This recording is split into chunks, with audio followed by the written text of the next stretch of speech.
why am I jealous about whether it's a romantic thing or if it's about just personal achievement or whatever it is. Resent that because jealousy then can cause resentment.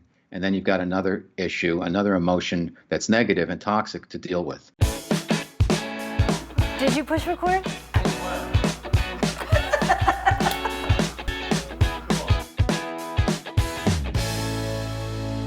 Thanks so much for tuning in to Second Act TV. I want to welcome Robert Manni back to Second Act. Robert, thanks for staying over. Thank you so much, Silka. Hello, everybody. Robert, of course, is the host of Guys Guy Radio, the author of The Guys Guide to Love. We'll link to all that.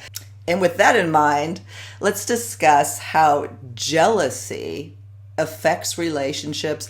And the question, is it ever healthy? Can jealousy actually be healthy? Because we all feel it, whether we admit to it or not. Mm-hmm. Well, I think we have to first start with what is jealousy. And jealousy is really, to me, it's a symptom of an inability to trust.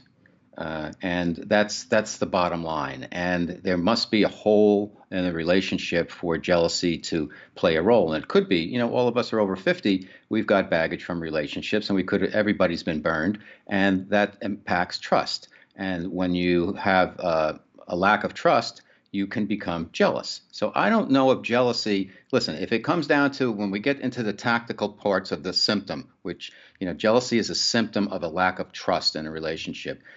If you have good trust in a relationship, can jealousy be healthy? It could be fun. You go to a party and your partner flirts with somebody and you go home and then you really take it on them in bed or something. It could be fun, but it could be unhealthy also if that jealousy you have is really deep rooted in the fact that you've been burned before and you don't like your partner talking to other people and not putting all their attention on you. So it depends. If you have a really healthy relationship and it's based on trust, then jealousy, you can have a little wink, wink, fun games with it. But otherwise, it's symptomatic of a lack of trust. And you have to get down to what is causing the lack of trust in a relationship? Because if you're in a relationship, in a partnership, if there's no trust there, if there's an issue with trust, you're going down the wrong street. You're going to have problems with the relationship because if you don't trust, then what do you have really?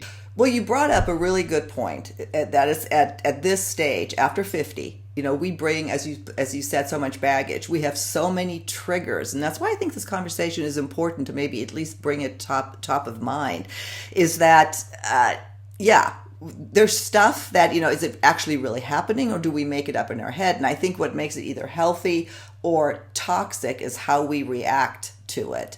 And, a little bit of jealousy is I think is good because it just reminds us that we care. We care about the situation. We don't want this to fall apart. We want this person. But are we going, it becomes toxic when we become obsessed with whatever it is that we think is happening. And that is something really important to recognize.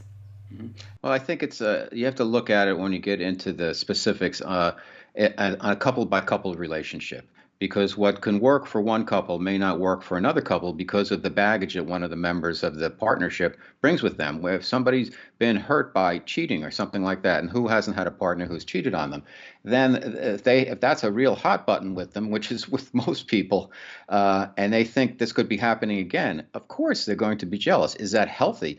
I think it's understandable, but I don't know if it's going to be healthy in terms of making the relationship better. What's going to make the relationship better is creating a feeling of trust between the two partners that they don't have to worry about, oh, my partner was talking to this attractive looking woman or she was talking with this attractive looking guy. You don't have to feel concerned about that because there's a level of trust there. It has to be at that 95% level that, you can make it fun then. Mm-hmm. But if it becomes an issue where it becomes toxic very quickly, where trust, where that jealousy becomes, there's a gap in the trust in the relationship, there's a hole in the relationship, and jealousy is filling that in. That's not a good thing. Yeah.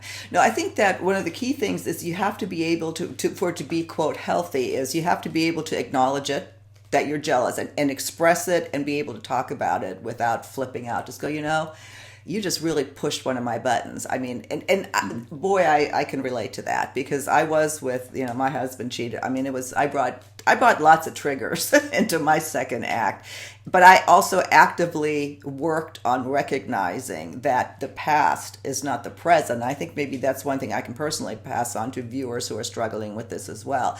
The past really does not equal the present, and don't blame your partner or your current partner for something your ex partner did, and that's where jealousy can really destroy, I think, a relationship, right? Yeah, well, listen, the past, when you mention the past and the future, it's a great point because so many people, when you're stuck in the past, there can be depression. And if you're worried about the future, you create anxiety. So the best place to be and the only place to be is right here, right now. Now, of course, we all have baggage, so it's not that easy to forget about that guy who cheated on you and maybe you caught him or whatever. But you have to put it into context to say, what can I do to avoid that with my next partnership? What can I do and what can this partner do? Yeah. And have an understanding there and get to that level of 95% trust, whereas jealousy can become fun in a game. But if you're not there and jealousy is an issue, you have to go inside and say, why am I jealous? And it may be for very good reasons. How do I get over this? And am I bringing this into my new relationship where the other person is not guilty of triggering my jealousy and it's just being kind of innocent and having fun or whatever? And how do we make sure that this toxicity doesn't run over in terms of the good parts of our relationship and ruin it? And that happens very often where I've dated women and I've noticed, wow, she's like super jealous. Where's that coming from? It makes you feel uncomfortable that you can't talk to anybody. And it's like if you're a friendly person and you don't have an agenda, you're not a player, that becomes like, this is no fun. Right. And you could love the other person for so many other things, but if they have filled in that gap in the relationship with jealousy, it's not a good thing. So it has to be identified, addressed, and worked through if possible. Yeah. I think one good supportive advice, if you're the person on the receiving end of the jealousy, is one, if it is expressed in a, hey, in a loving way versus, in a toxic fighting way, is to listen and not minimize it too, because there's nothing worse than not having your feelings acknowledged or, well, that was stupid, or, why'd you feel like that? There's a reason people feel that way. And then Also, it could be a little sexy too if your partner doesn't care at all. Then you'd be like, what? Is she taking me for granted? Is he taking me for granted? And I'm sorry I interrupted. And that's not good either. So it has to be, you have to make the jealousy, you have to identify it and be able to manage it so it's healthy and it doesn't become toxic and grow. Right. Yeah, exactly. And it's hard to do. It can really, it's something that can just consume you and destroy something beautiful that didn't need to be destroyed. I just think it's such, I see it a lot. I can identify with it. So I thought it was kind of especially at this age again, an important conversation, because we leave those kind of the jealous high school behavior. We kind of equate that with the younger years, but it really isn't. It follows us through our life. That's a good point. And there's other types of jealousy beyond just the passion and the romantic part of it. Somebody could be jealous of their partner's success. They're struggling, the partner's succeeding, and they're crowing about it or whatever. And so, that also becomes something that you have to go inside and say, why? I should be happy for my partner. Maybe I don't want to hear them crowing about it all the time, but I should be happy for their success. We should be happy for other people's success. And sometimes it's not that easy to do that for any of us because we're all about ourselves all the time. But when jealousy becomes an issue that you're carrying around with you, it's not healthy in the majority of cases. And we have to go inside and say, why am I jealous about, whether it's a romantic thing or if it's about just personal achievement or whatever it is, resent that, because jealousy then can cause resentment.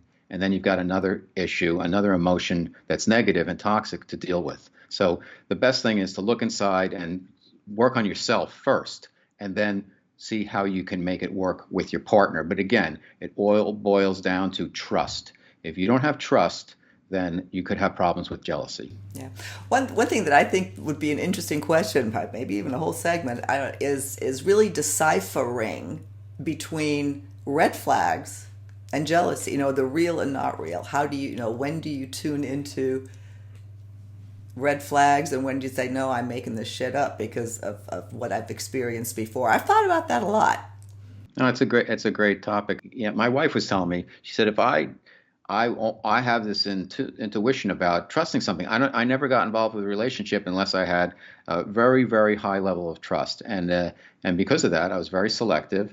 And if I don't have that, forget it. It's not going to happen. Well, that's my question about the red flags. Is it a red flag, or am I making this up? I think one thing that the partner, especially on the receiving end, if you can create that safe space, it's fine. If you're talking, if you're at a party talking, if you do whatever, if that's part of your behavior, but then create that space or give some of that attention to the person that you're with.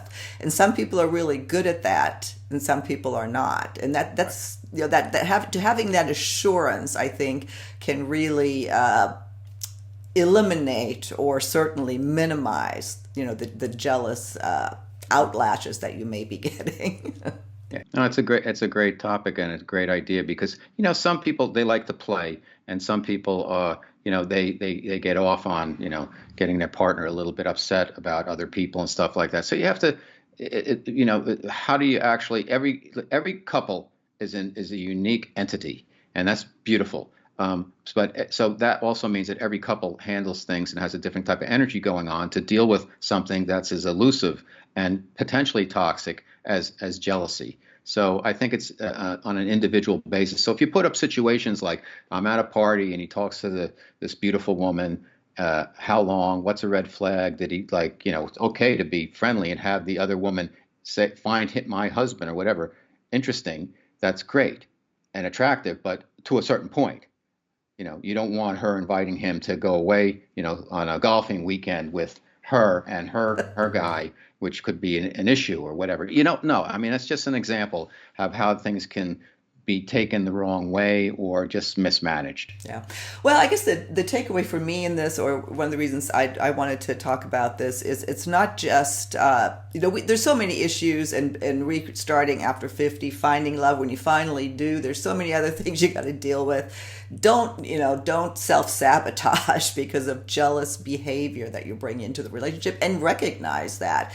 And if you're on the receiving end of controlling or passive aggressive behavior, I don't know, it's tough to deal with. You have to kind of decide, is this something that's going to work or not. Communication, of course, being Right. the key answer. Robert, anything else you want to add on this Yeah, topic? yeah. One thing I think the most important thing in love is we have to learn about ourselves and learn to love ourselves first. And if we're comfortable with loving ourselves and we make room in our heart for somebody else, then we're on our way to having a potentially successful relationship. But if you can't love yourself, you can't expect somebody else to love you and treat you the way you want to be treated as somebody who's made of love.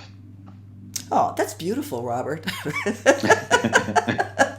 You're such an Thank you. evolved man. We will link, of course, to all of your information, to Guys Guy Radio, and I look forward to talking to you again soon on Second Act Okay. TV. Thank you, Silka. Thank you, everybody. Take care. Bye.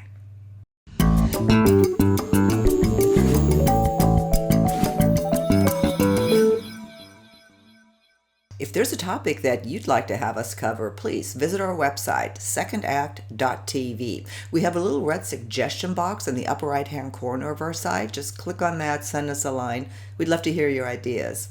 See you next time.